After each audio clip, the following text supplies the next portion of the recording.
Autobiography of a Yogi by Paramhansa Yogananda.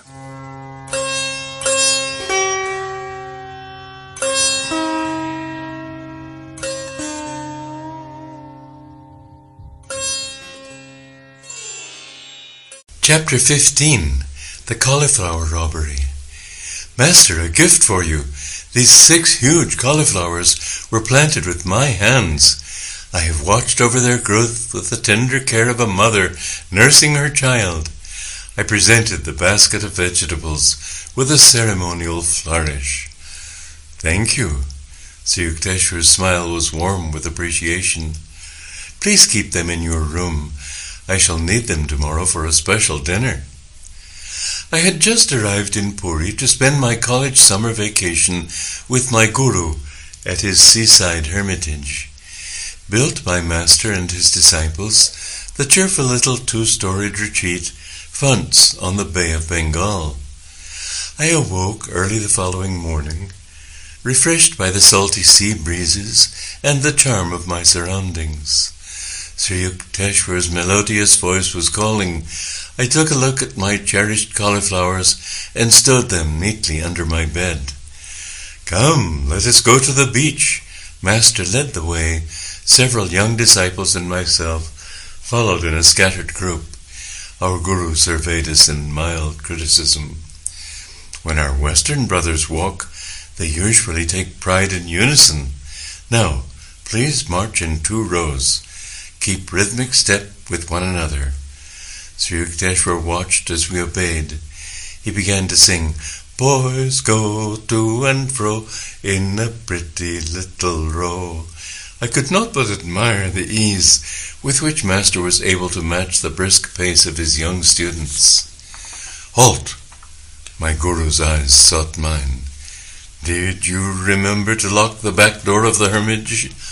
I think so, sir. Sri Yukteswar was silent for a few minutes, a half-suppressed smile on his lips. No, you forgot, he said finally. Divine contemplation must not be made an excuse for material carelessness. You have neglected your duty in safeguarding the ashram. You must be punished. I thought he was obscurely joking when he added, Your 6 cauliflowers will soon be only 5. We turned around at Master's orders and marched back until we were close to the hermitage. Rest a while, Mukunda. Look across the compound on our left. Observe the road beyond. A certain man will arrive there presently. He will be the means of your chastisement. I concealed my vexation at these incomprehensible remarks. A peasant soon appeared on the road. He was dancing grotesquely and flinging his arms about with meaningless gestures. Almost paralyzed with curiosity, I glued my eyes on the hilarious spectacle. As the man reached a point in the road where he would vanish from our view, Sri Yukteswar said, Now he will return. The peasant at once changed his direction and made for the rear of the ashram. Crossing a sandy tract, he entered the building by the back door. I had left it unlocked, even as my guru had said. The man emerged shortly, holding one of my prized cauliflowers. He now strode along respectably, invested with the dignity of possession. The unfolding farce in which my role appeared to be that of bewildered victim was not so disconcerting that I failed in indignant pursuit. I was halfway to the road when Master recalled me. He was shaking from head to foot with laughter. That poor crazy man has been longing for a cauliflower, he explained between outbursts of mirth. I thought it would be a good idea if he got one of yours so ill-guarded. I dashed to my room, where I found that the thief, evidently one with a vegetable fixation, had left untouched my gold rings, watch, and money, all lying openly on the blanket. He had crawled instead under the bed, where, completely hidden from casual sight, one of my cauliflowers had aroused his single-hearted desire. I asked Sri Yukteswar that evening to explain the incident, which had, I thought, a few baffling features. My guru shook his head slowly. You will understand it someday. Science will soon discover a few of these hidden laws. When the wonders of radio burst some years later on an astounded world, I remembered Master's prediction. Age-old concepts of time and space were annihilated. No peasant's home so narrow that London or Calcutta could not enter. The dullest intelligence enlarged before indisputable proof of one aspect of man's omnipresence. The plot of the cauliflower comedy can be best understood by a radio analogy. Sri Yukteswar was a perfect human radio. Thoughts are no more than very gentle vibrations moving in the ether. Just as a sensitized radio picks up a desired musical number out of thousands of other programs from every direction, so my guru had been able to catch the thought of the half-witted man who hankered for a cauliflower. Out of the countless thoughts of broadcasting human wills in the world. By his powerful will, Master was also a human broadcasting station and had successfully directed the peasant to reverse his steps and go to a certain room for a single cauliflower. Intuition is soul guidance, appearing naturally in man during those instants when his mind is calm. Nearly everyone has had the experience of an inexplicably correct hunch, or has transferred his thoughts effectively to another person. The human mind, free from the static of restlessness, can perform through its antenna of intuition all the functions of complicated radio mechanisms, sending and receiving thoughts, and tuning out undesirable ones. As the power of a radio depends on the amount of electrical current it can utilize, so the human radio is energized according to the power of will possessed by each individual. All thoughts vibrate eternally in the cosmos. By deep concentration, a master is able to detect the thoughts of any mind, living or dead. Thoughts are universally and not individually rooted. A truth cannot be created, but only perceived. The erroneous thoughts of man result from imperfections in his discernment. The goal of yoga science is to calm the mind, that without distortion it may mirror the divine vision in the universe.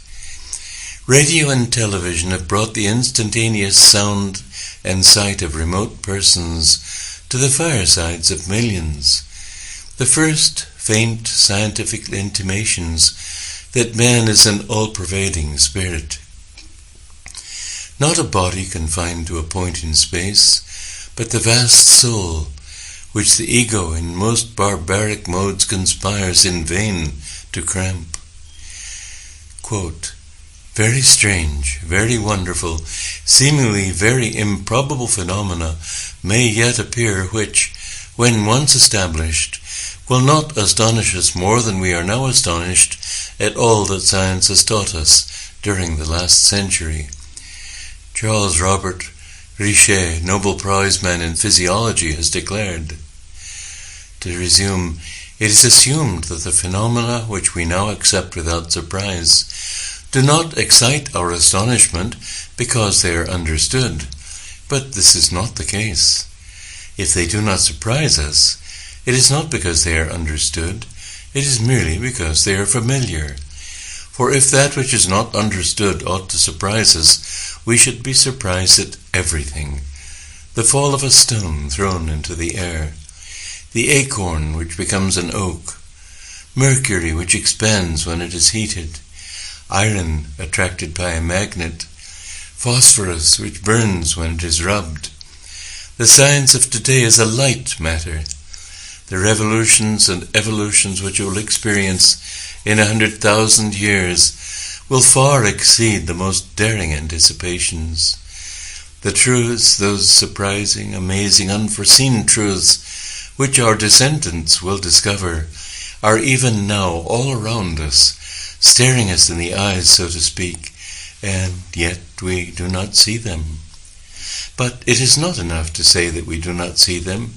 We do not wish to see them, for as soon as an unexpected and unfamiliar fact appears, we try to fit it into the framework of the commonplaces of acquired knowledge, and we are indignant that anyone should dare to experiment further."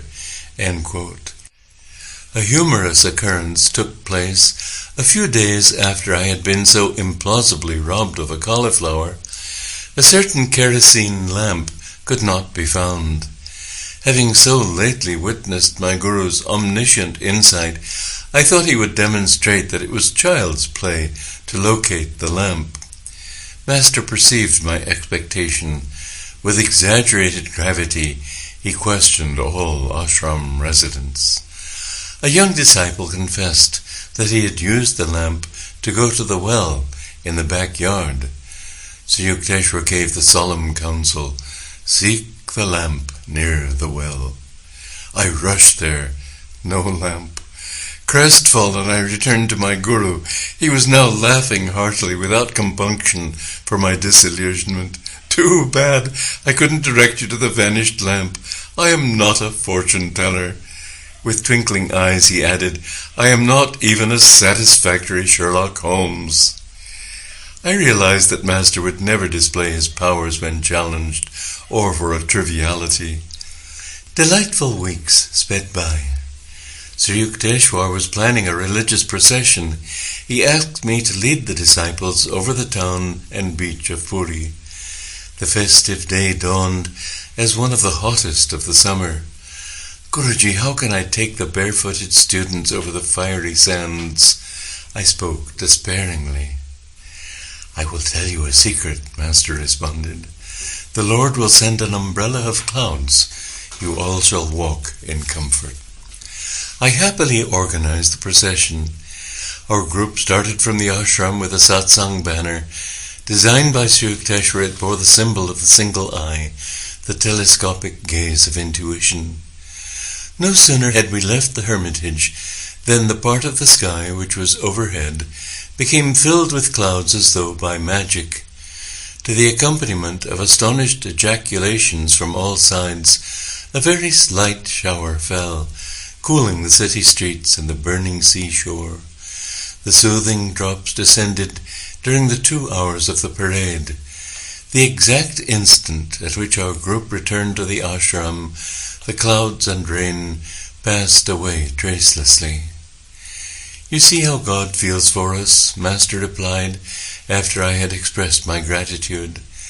"The Lord responds to all and works for all.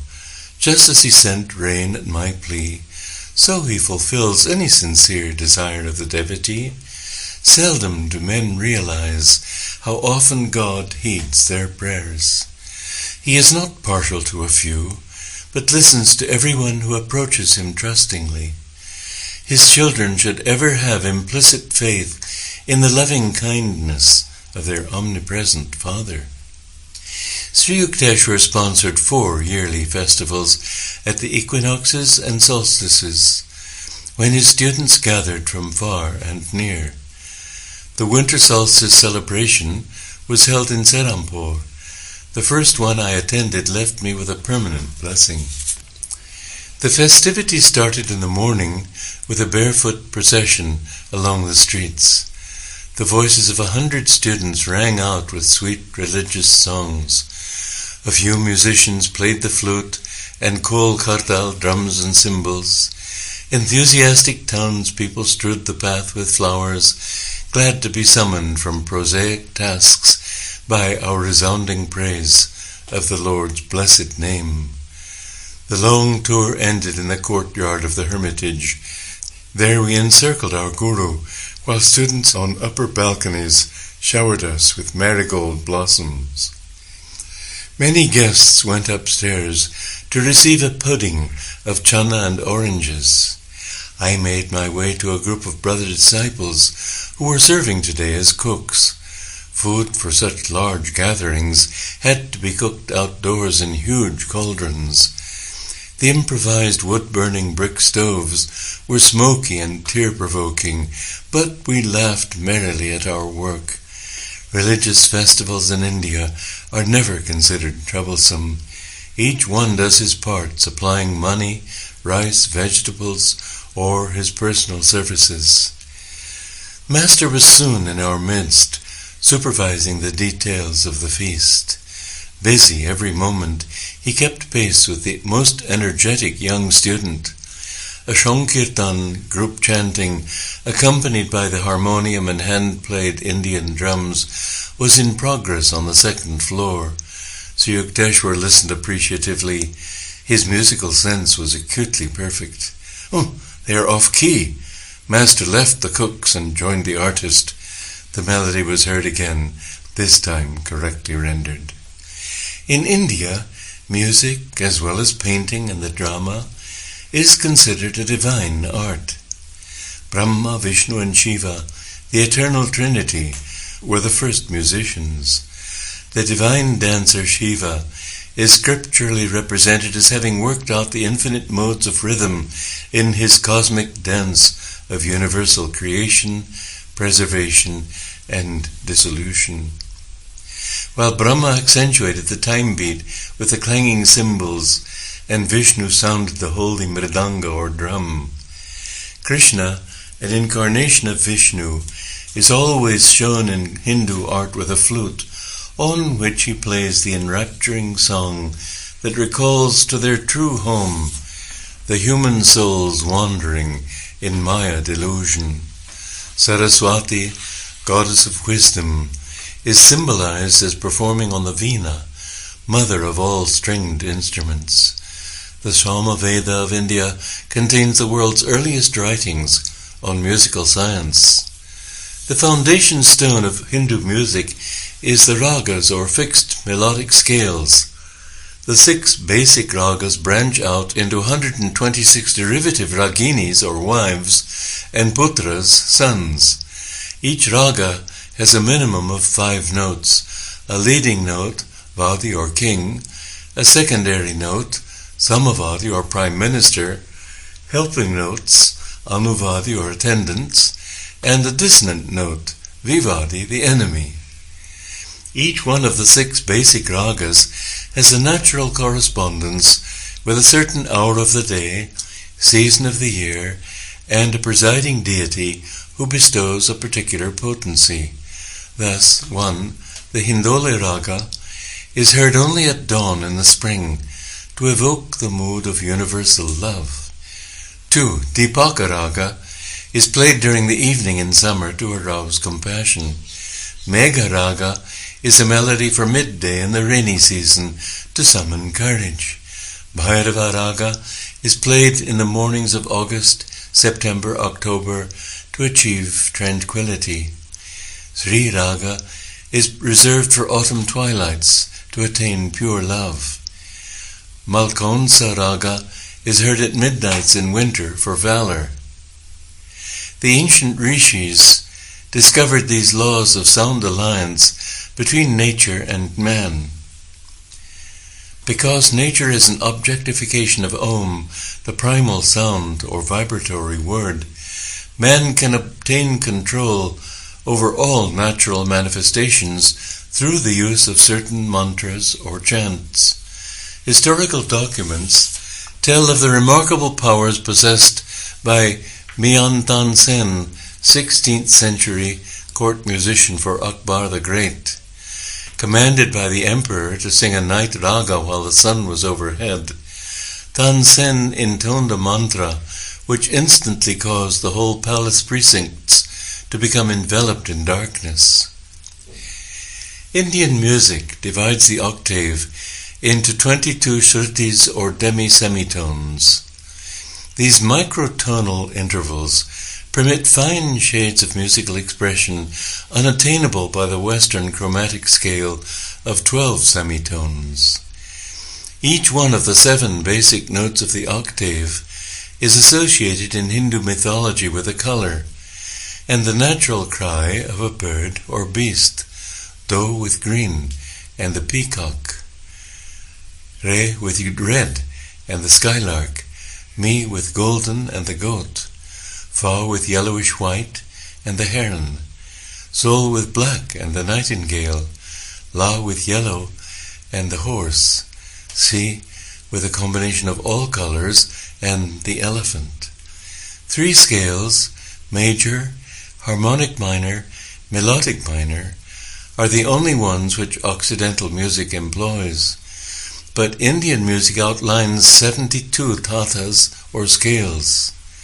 The musician has a creative scope for endless improvisation around the fixed traditional melody or raga. He concentrates on the sentiment or definitive mood of the structural theme and then embroiders it to the limits of his own originality. The Hindu musician does not read set notes. He clothes anew at each playing the bare skeleton of the raga, often confining himself to a single melodic sequence, stressing by repetition all its subtle microtonal and rhythmic variations. Bach, among Western composers, had an understanding of the charm and power of repetitious sound slightly differentiated in 100 complex ways. Ancient Sanskrit literature describes 120 talas or time measures. The traditional founder of Hindu music, Bharata, is said to have isolated 32 kinds of tala in the song of a lark. The origin of tala or rhythm is rooted in human movements, the double time of walking and the triple time of respiration in sleep, when inhalation is twice the length of exhalation. India has always recognized the human voice as the most perfect instrument of sound. Hindu music therefore largely confines itself to the voice range of 3 octaves. For the same reason, melody, relation of successive notes, is stressed rather than harmony, relation of simultaneous notes. The deeper aim of the early Rishi musicians was to blend the singer with the cosmic song, which can be heard through awakening of man's occult spinal centers. Indian music is a subjective, spiritual, and individualistic art, aimed not at symphonic brilliance, but at personal harmony with the oversoul. The Sanskrit word for musician is Bhagavatar, he who sings the praises of God. The Sankirtans or musical gatherings are an effective form of yoga or spiritual discipline, necessitating deep concentration, intense absorption in the seed thought and sound.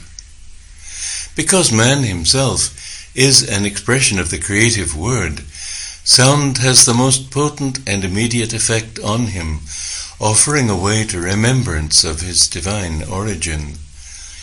The Sankirtan issuing from Sri Yukteswar's second-story sitting room on the day of the festival was inspiring to the cooks amidst the steaming pots.